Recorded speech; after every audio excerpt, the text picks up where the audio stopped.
ഭൂട്ടാനിൽ നിന്നുള്ള വാഹനക്കടത്തുമായി ബന്ധപ്പെട്ട് സംസ്ഥാനത്ത് 30ഓളം ഇടങ്ങളിൽ കസ്റ്റംസ് പരിശോധന ഓപ്പറേഷൻ നംഖോറിന്റെ ഭാഗമായി ഓപ്പറേഷൻ നംഖോറുമായി ബന്ധപ്പെട്ട് കൊച്ചിയിൽ കസ്റ്റംസ് ഉദ്യോഗസ്ഥർ മാധ്യമങ്ങളെ കാണും. അല്ലാതെ സെക്കൻഡ് ഹാൻഡ് കാഴ്ച കൊണ്ടുവരാൻ പാടില്ല. ഈ സംഘം ഭൂട്ടാനിൽ നിന്ന് ഭൂട്ടാനിലേക്ക് വണ്ടികൾ ആദ്യം എത്തിച്ചതിന് ശേഷം ഹൈ എൻഡ് കാഴ്ച വളരെ വില കൂടിയ കാറുകൾ അവിടെ നിന്ന് പല വഴിയായി ഇന്ത്യയിലേക്ക് കടത്തിക്കൊണ്ടുവരികയായിരുന്നു. ഇന്നത്തെ ചർച്ചാ വിഷയം ഓപ്പറേഷൻ നംഖോറാണ്.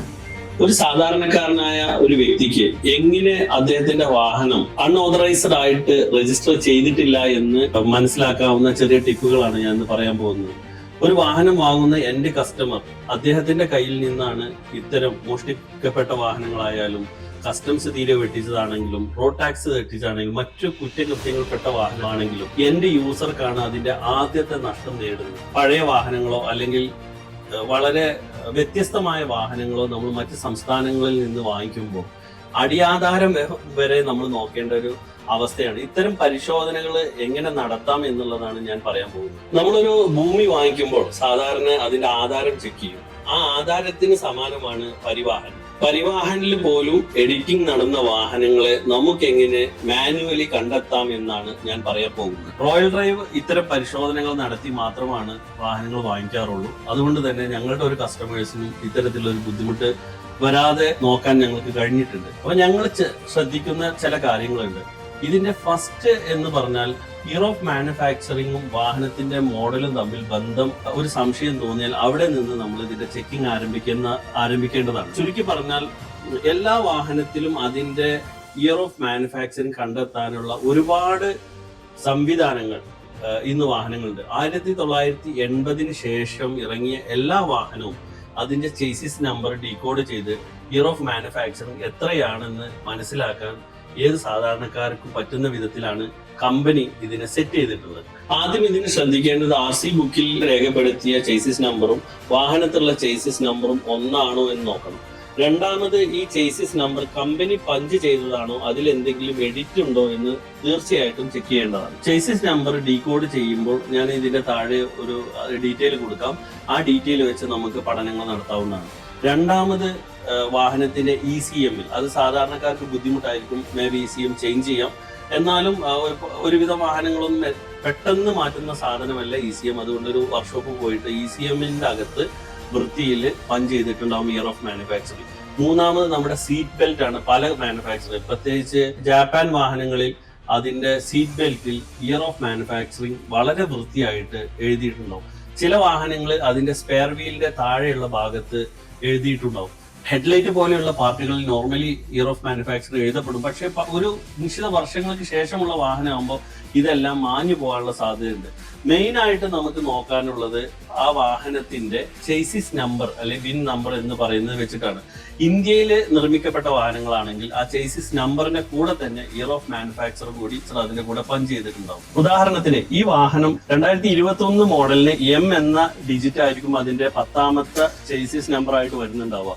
നമുക്ക് ഈ വാഹനം പരിശോധിച്ചാൽ കാണാം. ഈ വാഹനം 2016 750 LI ആണ്. ഈ വാഹനത്തിന്റെ G എന്ന അക്ഷരം നമുക്ക് ഇവിടെ ചേസിസ് നമ്പറിൽ കാണാം. വോൾവോ നമുക്ക് ഇതിലും ഈസി ആയിട്ട് നമുക്ക് കണ്ടുപിടിക്കാൻ പറ്റും. ഇതിന്റെ സീറ്റ് ബെൽറ്റിന്റെ ഈ പ്രിന്റ് നോക്കിയാൽ ഇതിൽ വളരെ വൃത്തിയായിട്ട് ഇയർ ഓഫ് മാനുഫാക്ചറിങ് എഴുതപ്പെട്ടിട്ടുണ്ട്. ലെക്സസിലും നമുക്ക് ചേസിസ് നമ്പർ ഡീകോഡ് ചെയ്യുന്നതിലൂടെ മനസ്സിലാക്കാൻ പറ്റും. കൂടാതെ സീറ്റ് ബെൽറ്റിന്റെ ഏറ്റവും അവസാനവും വാഹനം മേജർ ആക്സിഡന്റ് ആയി സീറ്റ് ബെൽറ്റ് മാറിയിട്ടുണ്ടെങ്കിൽ മറ്റ് സീറ്റ് ബെൽറ്റുകളിലോ അല്ലെങ്കിൽ മറ്റുള്ള ചേസിസ് നമ്പർ അല്ലെങ്കിൽ സ്പെയർ വീലിന്റെ സ്പേസിൽ അല്ലെങ്കിൽ ECMൽ ഇതുപോലെയുള്ള സ്ഥലങ്ങളിൽ നമുക്ക് ഇയർ ഓഫ് മാനുഫാക്ചറിങ് തിരിച്ചറിയാനുള്ള സംവിധാനങ്ങളുണ്ട്.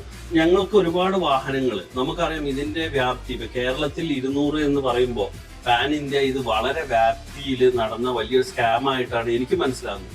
അപ്പൊ ഞങ്ങൾ ഇത്തരം സസൂക്ഷ്മമായ ഒരുപാട് ടെക്നിക്കുകൾ ഉപയോഗിച്ചിട്ടാണ് ഇത് മനസ്സിലാക്കിക്കൊണ്ടിരിക്കുന്നത്. അതേപോലെ ഏറ്റവും ഡേഞ്ചർ ആണ്.